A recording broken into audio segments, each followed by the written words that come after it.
Beneath the great hall of Redwall, candles burned bright in their sconces. This was the cavern hole of the mice. What a night it was going to be! Between them, Matthias and brother Alf had caught and landed a fully grown grayling. They had fought and played the big fish for nearly 2 hours, finally wading into the shallows and dragging it to the bank. It was nearly 2 pounds in weight, a tribute to brother Alf's angling skills combined with the youthful muscles of Matthias and their joint enthusiasm. Constance the badger had to be called. Gripping the fish in her strong jaws, she followed the two mice to the Abbey kitchen and delivered the catch for them. Then she made her farewells. They would see her at the Jubilee feast that evening, along with many other Mossflower residents who had been invited to share the festivities. Brother Alf and Matthias stood proudly beside their catch amid the culinary hustle and bustle until they were noticed by Friar Hugo. Busy as he was, the enormously fat Hugo, who would have no other title but that of friar, stopped what he was doing. Wiping the perspiration from his brow with the dandelion that he held with his tail, he waddled about inspecting the fish. Nice shiny scales, bright eyes, beautiful fresh. Friar Hugo smiled so joyfully that his face disappeared amid deep dimples. He shook Alf by the paw and clapped Matthias heartily on the back as he called out between chuckles, "Bring the white gooseberry wine! Fetch me some rosemary, thyme, beech nuts, and honey, quickly! And now, friends, now," he squeaked, waving the dandelion wildly with his tail, "I, Hugo, will create a grayling a la Redwall, such as will melt in the mouth of mice. Fresh cream! I need lots of fresh cream. Bring some mint leaves, too." They had left Friar Hugo ranting on, delirious in his joy, as they both went off to bathe and clean up. Combing whiskers, curling tails, shining noses, and the 101 other grooming tasks that Redwall mice always performed in preparation for an epic feast.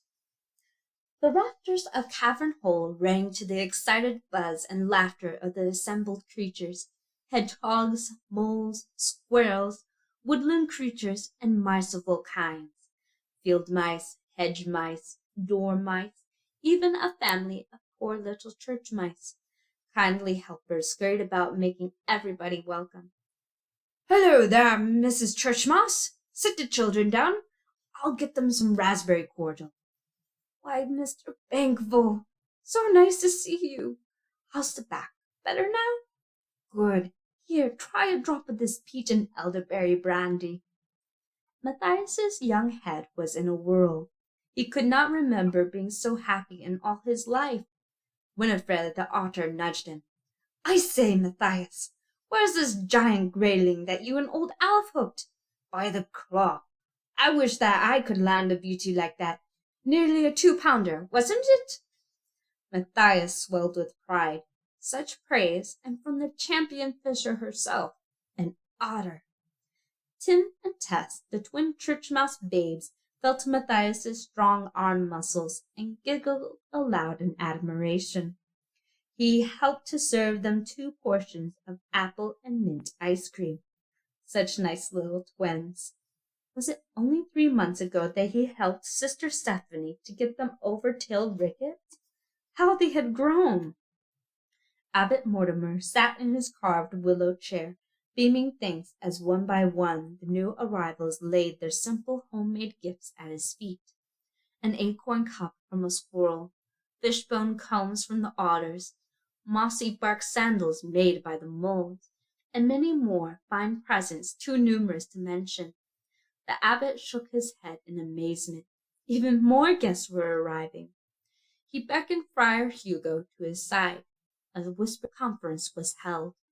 Matthias could only hear snatches of the conversation. "Don't worry, Father Abbot. There will be enough for all." "How are those cellar stocks, Hugo?" "Enough to flood the Abbey pond, Father." "And nuts? We must not run short of nuts." "You name them, we've got them. Even candied chestnuts and acorn crunch. We could feed the district for a year." Dairy produce? Oh, that. I've got a cheddar cheese that 4 badgers couldn't roll, plus 10 other varieties. Good, good. Thank you, Hugo. Oh, we must thank Alf and young Matthias for that magnificent fish. What fine anglers they are. There's enough to keep the entire abbey going for a week. Excellent mice. Well done. Matthias blushed to his tail's end. The otters! The otters! A loud, jolly cry went up as 3 otters in clown costumes came bounding in. Such acrobatics! They tumbled, balanced, and gyrated, cavorting comically across the laden tabletops without upsetting as much as a single sultana. They ended up hanging from the rafters by a strand of ivy to wild applause. Ambrose Spike, the hedgehog, did his party piece. He amazed everyone with his feats of legerdemain. Eggs were taken from a squirrel's ear. A young mouse's tail stood up and danced like a snake. The incredible vanishing shell trick was performed in front of a group of little harvest mice who kept squeaking, "He's got it hidden in his prickles." But had he? Ambrose made a few mysterious passes and produced a shell straight out of the mouth of an awestruck infant mouse. Was it magic? Of course it was. All activity ceased as the great Joseph bell tolled out 8 o'clock from the abbey belfry. Silently all the creatures filed to their allotted places. They stood reverently behind the seats with heads lowered. Abbot Mortimer rose and solemnly spread his paws wide, encompassing the festive board. He said the grace, "Fur and whisker, tooth and claw, all who enter by our door, nuts and herbs, leaves and fruits, berries, tubers, plants and roots, silver fish whose life we take, only for a meal to make." This was followed by a loud and grateful Amen.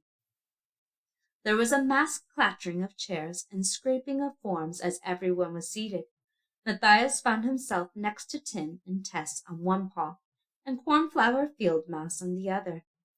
Cornflower was a quiet young mouse, but undoubtedly very pretty.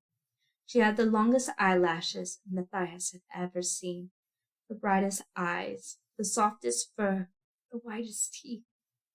Matthias fumbled with a piece of celery and self-consciously turned to see if the twins were coping adequately. You never could tell with these baby church mice. Brother Alf remarked that Friar Hugo had excelled himself as course after course was brought to the table. Tender freshwater shrimp garnished with cream and rose leaves, deviled barley pearls in acorn puree, apple and carrot juice, marinated cabbage stalks steeped in creamed white turnip with nutmeg. A chorus of oohs and ahs greeted the arrival of 6 mice pushing a big trolley. It was the grayling. Wreaths of aromatic steam drifted around Cavern Hole. The fish had been baked to perfection. Friar Hugo entered with a slight swagger added to his ungainly waddle. He swept off his chef's cap with his tail and announced in a somewhat pompous squeak, "My lord abbot, honored guests from Mossflower, Arigar, and members of the abbey, I wish to present my pièce de résistance. Oh, get on with it, Hugo!"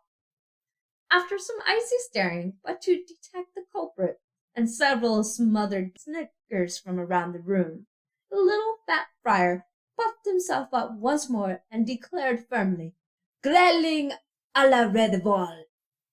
Polite but eager applause rippled around as Hugo sliced a fish and placed the first steaming portion onto a platter. With suitable dignity he presented it to the abbot, who thanked him graciously. All eyes were on the Father Abbot. He took a dainty fork loaded precariously with steaming fish. Carefully he transferred it from plate to mouth, chewing delicately, his jaws working steadily, munching away, his tail curled up, holding a napkin which neatly wiped his mouth. The abbot's eyes reopened. He beamed like the sun on midsummer morn. Quite wonderful, perfectly exquisite. Fire Hugo, you are truly my champion chef. Please serve our guest your masterwork. Any further speech was drowned by hearty cheers.